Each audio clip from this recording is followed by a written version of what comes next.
한국이 일본을 들었다 놨다 하고 있습니다.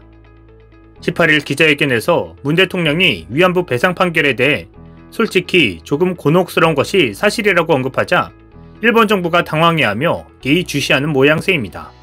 일본 기업의 자산 매각화까지 거론되는 상황에서 한국 수장에 곤혹스럽다는 취지의 발언이 나오자 일본 정부와 언론들은 문 대통령 신년 기자회견에서 나온 한일 관계 발언에 유의하고 있다는 반응을 보이고 있는 것입니다. 특히 문 대통령이 강제징용 배상 문제에 대해선 강제집행 방식으로 일본 기업 자산이 현금화된다든지 하는 것은 양국 관계에서 바람직하다고 생각하지 않는다고 말하자 일본의 들뜬 분위기가 감지되고 있습니다. 산케이 신문은 18일 당황한 것은 일본 정부, 문 대통령의 냉소라는 기사를 실었고 이날 요미우리 신문과 니혼게이자이, 마이니치 신문 등 대부분의 일본 언론들이 이 발언에 주목하며 기사를 쏟아내고 있습니다. 한국이 결국 한일 문제 해결을 위해 꼬리를 내린 듯한 모습으로 느꼈을 테니 말입니다. 하지만 일본이 한국 법원에서 나온 위안부 판결이 국제법 위반이라는 주장에 대해 한국이 중요한 반박 증거를 제시하고 있어 주목되고 있습니다. 일본 정부는 일본군 위안부 피해자에게 배상하라는 판결을 국제법 위반이라고 주장하고 있습니다. 하지만 10여 년 전에 인적 피해 배상 책임 등은 주권 면제 대상에서 제외된다는 취지의 법을 제정한 것으로 확인됐습니다. 주권 면제는 절대적 권리가 아니며 제한적으로 인정하는 것이 국제적인 추세에 부합한다며 조약에도 서명해놓고 일본군 위안부 판결을 비판하는 이유에 의문이 제기되고 있는 것입니다. 18일 일본 법무성 등에 따르면 일본은 2009년 4월 24일 외국 등에 대한 우리나라의 민사재판권에 관한 법률을 제정 공포했습니다. 이 법률 10조에는 사람을 숨지게 하거나 다치게 하는 등의 행위에 대해서는 주권 면제가 인정되지 않는다는 취지가 반영되어 있습니다. 해당 조항은 외국 등은 사람의 인명피해 또는 상해 혹은 유체물의 멸실 또는 훼손을 당해 외국 등이 책임을 져야 한다고 주장되는 행위로 인해 생긴 경우에는 당해 행위의 전부 또는 일부가 일본 국내에서 이루어졌고 당해 행위를 한 자가 당해 행위를 한 때에는 일본 국내에 소재한 경우는 이에 의해 생긴 손해 또는 손실의 금전적인 보전에 관한 재판 절차에 관해 재판권이 면제되지 않는다고 규정한 것입니다. 쉽게 말하면 타국 정부가 일본에서 사람을 숨지게 하거나 다치게 했다면 이로 인한 피해를 배상하라는 소송이 제기된 경우 주권 면제를 인정하지 않겠다는 의미인 것입니다. 법률은 외국 정부 등이 일본의 재판권을 면제받을 수 없는 경우를 열거하면서 이처럼 희생 혹은 상해 사건 등으로 인한 피해가 생겼으면 재판을 받아야 한다고 규정했습니다.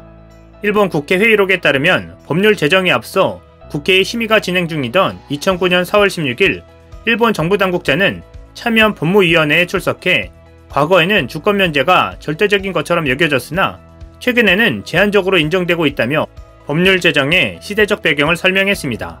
구라요시 게이 당시 법무성 민사국장은 10조에 등장하는 상해의 의미에 관해 육체적인 상해뿐만 아니라 정신적인 상해도 포함된다며 틀림없다고 강조했습니다. 같은 회의에 출석한 모리 에이스케 당시 법무관은 인명피해 또는 상해라고 한 법률안 제10조가 정하는 것과 같은 경우에는 그로 인해 생긴 손해배상 등에 관해서는 우리나라의 재판소에서 재판해야 한다고 생각해 이 법률안을 제출한 것이라고 부연했습니다. 일본은 자국이 타국 법원에서 누리는 주권 면제 제한을 수용하는 조약까지 체결한 바 있습니다. 일본이 2007년 1월 11일 서명하고 2009년 6월 10일 국회에서 승인한 국가 및 국가재산의 재판권 면제에 관한 유엔 조약 제12조는 인명피해, 상해 등으로 인한 피해의 금전적 배상을 요구하는 재판 절차와 관련해서는 재판권이 면제되지 않는다고 주권 면제 예외를 규정했습니다. 기타노 미스루 당시 외무대신 관방심의관은 이에 대해 법무위원회에서 인명피해, 신체의 상해 또는 유체재산의 손상, 멸실을 일으킨 경우에는 그런 사람의 희생 등에 대한 금전보상에 관한 재판 절차에서 외국은 법정지의 재판소 재판권으로부터 면제를 누리지 않는다는 규정이라고 설명했습니다.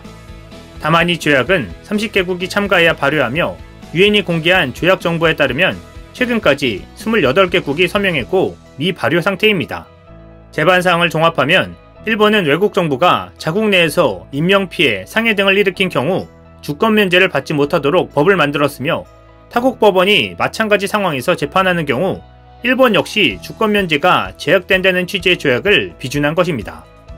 일본은 인명피해나 상해 등 인적 피해를 동반하는 상황 등에 대해서 주권 면제가 적용되지 않는다고 적극적인 제도를 구축해온 셈입니다. 이런데도 일본군 위안부 문제와 관련해 자국에 불리한 판결이 내려지자 주권 면제 원칙을 무시한 판결이며 국제법 위반이라고 주장한 것은 일관성 없는 궤변에 불과한 것입니다. 일각에선 일본 정부가 조약이나 법률에서 주권 면제를 인정하지 않는 것은 사법적 행위이며 국가의 공권력을 동원해 행한 주권적 행위에 대해서는 여전히 주권 면제 원칙이 인정된다는 입장을 고수하고 있다는 해석도 있습니다. 일본군 위안부 동원은 사적인 불법 행위가 아니라 국가 차원에서 이뤄진 주권적 행위이므로 이에 대해서는 한국이 재판관할 건을 주장할 수 없다는 주장인 셈입니다. 하지만 이런 주장을 펼치는 것은 일본 정부나 군이 조직적으로 나서서 위안부를 동원하고 위안소를 운영 관리했다는 것을 일본 스스로 인정하는 셈이 되는 꼴입니다. 이 같은 사실은 일본 정부가 고노다마에서 이미 확인한 바 있습니다.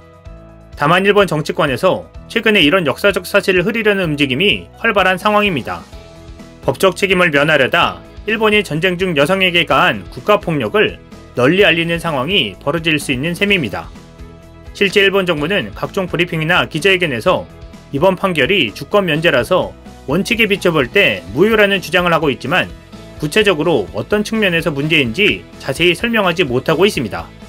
자칫 이 문제를 파고들다 일본군 위안부 동원이 국가가 자행한 폭력이라는 점이 명확해지는 상황으로 비춰질 수 있기 때문입니다. 일본 정부가 위안부 배상 판결에 불복하면서 유엔 국제사법재판소에 제소하겠다고 했다가 머뭇거리는 이유도 여기에 있는 것으로 보입니다.